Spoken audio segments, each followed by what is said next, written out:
Perkenalkan, nama saya Muhammad Al-Fatah Nastain. Saya Mawar Konio. Saya Mega Putri Cahya. Saya Siti Rahmawati Mahmud. Dan saya Siska Suudi.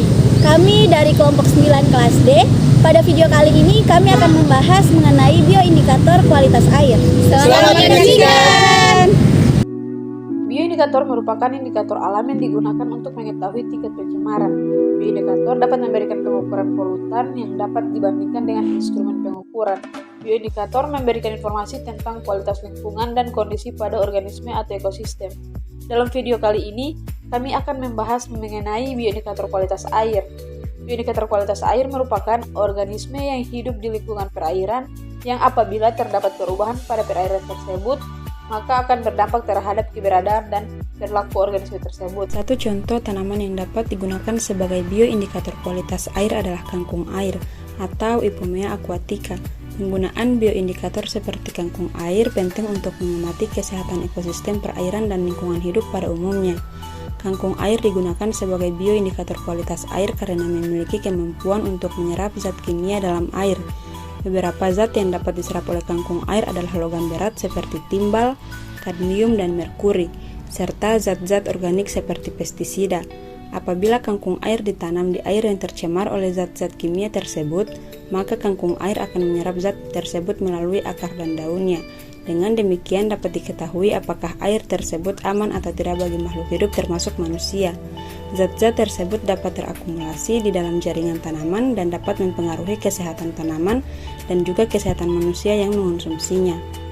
Kangkung air memiliki sistem akar yang sangat baik dalam menyerap nutrisi dan air, sehingga sangat sensitif terhadap zat-zat kimia yang terdapat di dalam air.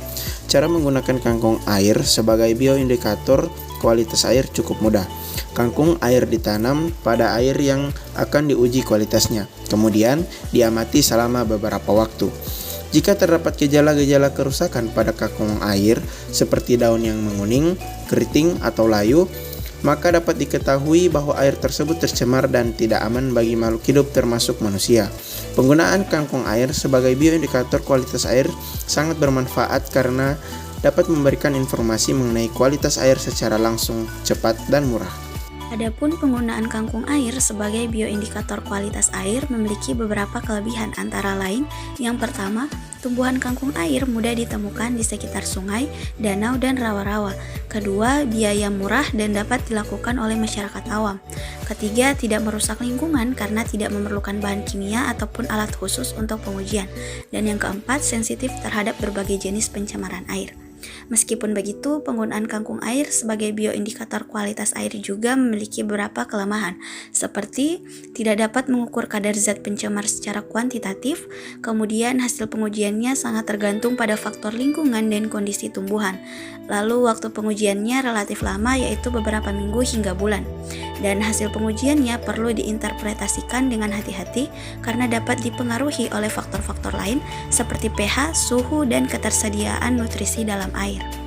Penggunaan kangkung air sebagai bioindikator kualitas air dapat digunakan oleh masyarakat dan pemerintah dalam memantau kualitas air di lingkungan mereka. Hal ini penting untuk menjaga kesehatan ekosistem perairan dan lingkungan hidup pada umumnya. Selain itu, penggunaan kangkung air juga dapat membantu dalam pengembangan kebijakan yang berkaitan. Selain kangkung, capung juga termasuk sebagai salah satu bioindikator kualitas air. Keberadaan atau ketiadaan capung dalam suatu perairan dapat menjadi indikator kualitas air yang baik atau buruk. Jika suatu perairan memiliki populasi capung yang banyak, hal ini menunjukkan bahwa kualitas air di tempat tersebut baik.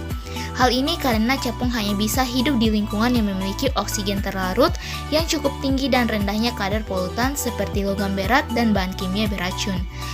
Namun, jika populasi capung sedikit atau bahkan tidak ada sama sekali, hal ini dapat menjadi indikasi buruknya kualitas air di tempat tersebut. Dengan demikian, pengamatan terhadap keberadaan capung di suatu perairan dapat membantu memantau dan mengidentifikasi kualitas air di daerah tersebut, sehingga langkah-langkah pencegahan dan pengendalian pencemaran air dapat dilakukan dengan tepat dan segera.